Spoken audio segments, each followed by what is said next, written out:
Hello mga kalodi. So ngayon, yung content sa ating vlog ay share ko lang sa inyo yung ating nahiram na magiging pakasta doon sa ating mga inahin dito. Kasi nangingitlog na at mag-start ako ng breeding.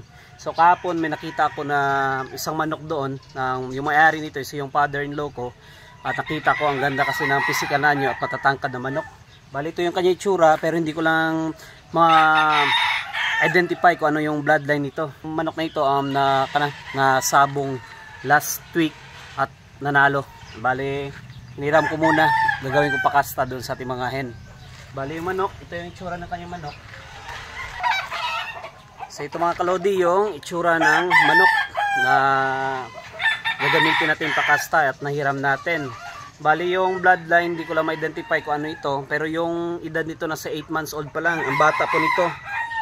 Yung tahid niya masyadong maliit pa, nasa 8 months old pa lang, pero grabe ang tapang na. At yung katawan parang matured na din.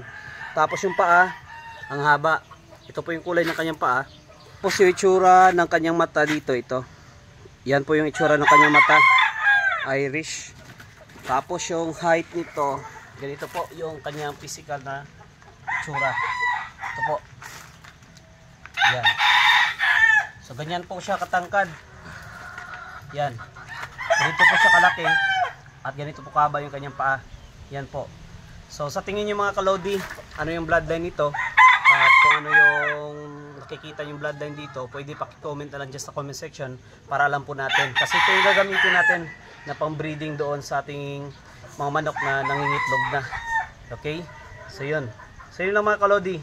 And thank you guys for watching.